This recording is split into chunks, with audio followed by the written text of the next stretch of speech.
Chapter 14, A New Purpose. Retirement is not the end of the journey. The most meaningful chapters of life often begin after the career ends. Retirement isn't about stopping. It's about choosing where your experience can make the greatest difference.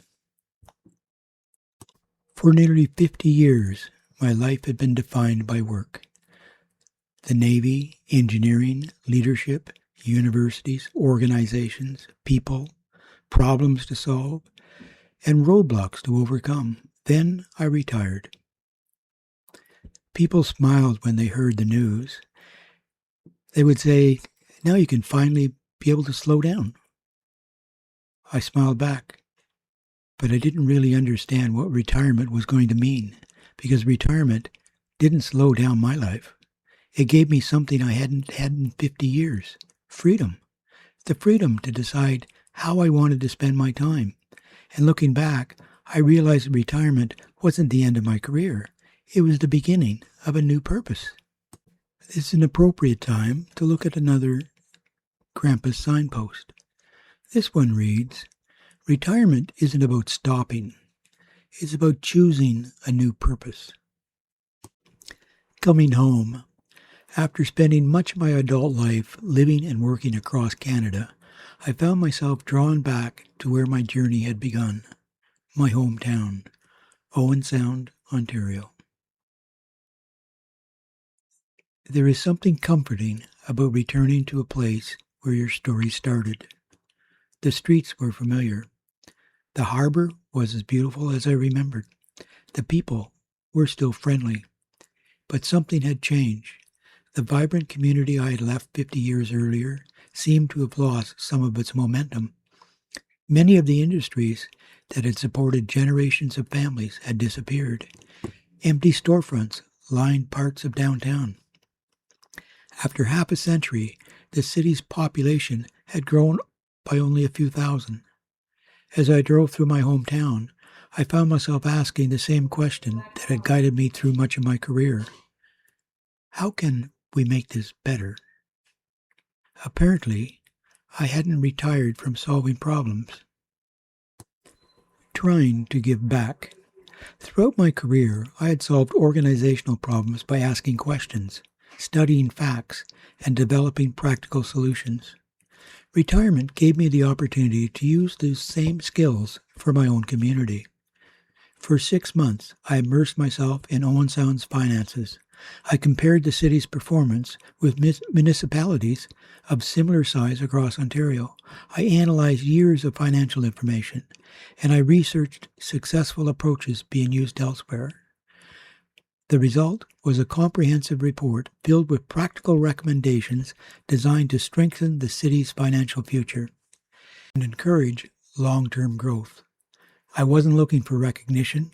I simply wanted to give something back to the community that had given me my first start. When good ideas aren't welcomed. When I presented my findings to City Council, I expected discussion. Instead, I encountered resistance. My recommendations were politely dismissed. At first, I was disappointed. After all, I genuinely believed the ideas could help. Then I realized another lesson that life had quietly been teaching me for years. Not every good idea will be welcomed. Sometimes people cling to the familiar because change is uncomfortable, even when change may lead to something better. That didn't mean the work had no value. It simply meant my experience was needed elsewhere. Looking back, I realized that rejection wasn't another roadblock. It was just another detour. Now here's an important Krampus signpost. It reads, "Not every closed door means you were wrong. Sometimes it means there is another door you haven't found yet." A different kind of service. Life had one more unexpected challenge waiting for me. Not long after retirement, I was diagnosed with cancer. Like many Canadian veterans of my generation, I had spent my early years aboard naval ships working around chemicals that we now know cause cancer. Fortunately, my cancer was discovered early, and surgery saved my life. Many fellow veterans were not as fortunate. As I spoke to veterans across Canada, I discovered something deeply troubling. Many were battling cancer, while at the same time struggling to navigate a complex disability claims process at Veterans Affairs Canada. Some were overwhelmed. Some felt forgotten. Some simply didn't know where to turn. I couldn't change what happened to me, but perhaps I could help someone else. Together with two fellow veterans who were also living with service-related cancer, I helped establish Veterans with Cancer Incorporated. Our goal was simple. No veteran should face cancer alone. We created a website full of practical information about cancer, about Veterans Affairs benefits, about disability claims, and the experience of veterans who had already walked that difficult road. We also began advocating for changes within Veterans Affairs, encouraging the department to recognize carbon tetrachloride as a proven cancer-causing agent among veterans, and to simplify the claims process for those already facing one of life's greatest challenges. The work was demanding. It was often frustrating, but it was also deeply rewarding. For almost 50 years, I had served Canada in uniform, in leadership positions. Retirement simply allowed me to continue serving in a different way. Now we've come to another Krampus signpost. This one reads, "The greatest purpose comes from serving others." An unexpected recognition. During my work advocating for improvements to Veterans Affairs disability claims process, I had the privilege of developing relationships with many dedicated individuals who shared a common goal, ensuring that Canada's veterans received the fair treatment and support that they earned through their service. One of those individuals was Brian Forbes, Chair of the National Council of Veterans Association. Through my research and advocacy, I had the opportunity to work closely with Brian on issues affecting veterans across Canada. Brian was widely regarded as one of the country's most respected and influential champions of veterans' rights. For decades, his leadership have helped shape veterans legislation, expand benefits for seriously disabled veterans, and give a stronger voice to the vulnerable veterans community. So I was both humbled and deeply honored when I learned that Brian had recommended me to receive the King Charles III Coronation Medal. Coming from someone whose life had been so devoted to serving veterans, his confidence in my work meant more to me than I can adequately express. But the honor was bittersweet. Shortly after I learned I would receive the medal, Brian passed away. Although he never saw the presentation of the award, I will always cherish knowing that his recommendation made that unexpected recognition possible. The medal serves as a reminder, not only of the work that I have been fortunate enough to have done on behalf of veterans, but also of Brian Forbes' remarkable legacy and the example he set for those who continue to advocate for veterans who serve this country. An old relationship leads to a new roadblock. One cold November afternoon, an old friend stopped by with an unusual request. He had rescued an old wooden radio from his neighbor's garbage. Knowing that I'd spent years repairing vacuum tube electronics in the Navy, he asked, "Do you think you could get it working again? I'd like to give it to my wife for Christmas." I looked at the old dusty radio and asked myself a different question. Why would anyone throw away a piece of history? To many people, it was just an old radio. To me, it was someone's memories. It reminded me of my '61 Studebaker. Lift the hood, and you could see every component. There were no computers, no hidden electronics, just good engineering, built to be understood and repaired. Today's products are often designed differently. When they stop working, we replace them. Yesterday's products invited us to repair them.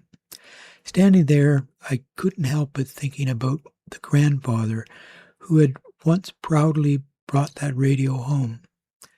I doubt he ever imagined it would one day be left in the garbage bin.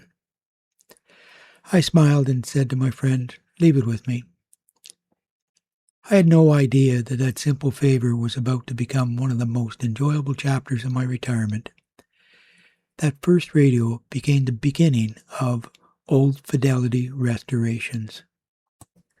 Preserving memories. What started as a favor quickly grew into a passion. I wasn't really restoring old radios. I was preserving memories. Every radio had once gathered a family around it to listen to the evening news, a hockey game, or favorite music. Restoring the old radio meant preserving a small piece of someone else's story. By Christmas, the radio had been completely restored. The electronics were rebuilt. Worn components were replaced, and the cabinet was carefully refinished until it looked much like it had decades earlier. When my friend asked me what he owed me, I gave him an unusual answer. The price, I smiled, is your promise that this radio will never again be thrown away. Over the years, I discovered that preserving history was far more rewarding than making money. I restored well over 100 vintage radios. Most were given away. Some were found in new homes across Canada. A few traveled even further, including California, Sweden, and northern Quebec. Each one carried a little bit of history with it. Another roadblock. Then, technology changed once again. One day, our local AM radio station announced that it would be beginning broadcast exclusively on FM. That created another problem.